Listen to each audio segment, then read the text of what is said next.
It was a call from Mary Herman going, we need some help back here to bring attention to getting the tourists to wear masks. Can you help us? And at that point, I started looking through some photographs, and I came across this picture of Ellen Pompeo and myself on the set of Grey's, and that's when I reached out to Ellen, which sort of started this whole thing. So had it not been for Mary Herman and everybody back here, the local businesses, to encourage me to sort of put a message out to get people to wear masks, it never would have happened. So what came of that campaign? Did they wind up using it? They ended up using it down here. We ended up having a picture of me with a mask on and just a gentle reminder to, be considerate to other people and to think about all the people that are in these assisted living homes that are so vulnerable that we need to protect. Let's keep a mask on. All right. Should we get political at all? Sure. About, the mixed messages from above at the White House about mask wearing and. Yeah, it's unfortunate. Very early on, I reached out to people that I knew that were in the medical community that were with the CDC, and they were like, just wear a mask, wash your hands. If you can get your family to do that, you're going to be relatively okay. And that's, what I focused on. And then you started to see it becoming politicized, and that's when you had to do something. And if you can use your platform for something that's positive, and make people feel good, that's where we came. That's when Ellen and I got together and we're like, what can we do to help this situation?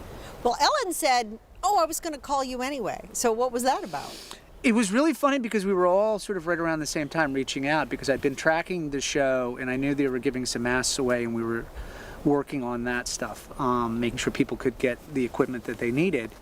So it was starting to come together. And then it was just sort of the incentive, okay, what can we do to make an impact here, to get people to listen to the science and to put on a mask?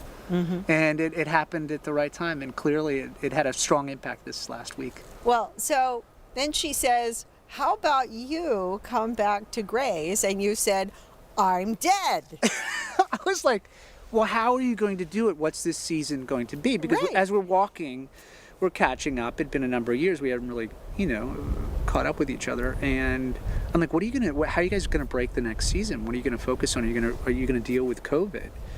And she goes, yeah, I just had a conversation with Krista and she wants to do some stuff and I have some ideas. Would you be open and come back? And I'm like, how are we going to do that? She goes, if I'm in a COVID coma, that's when you would come back and we'd have you. And I was like, it's a great idea. All right, so you were on for like 2 split seconds in the last episode. All right, so there's got to be more. Oh, there's definitely more. I'm not sure how it plays into the overall season, but I keep coming back and visiting her and talking to her at critical moments throughout the course of the season, I guess. What was that like for you? It was so surreal, to be honest with you. It was really surprising how open and excited everybody was. And really, it was very healing.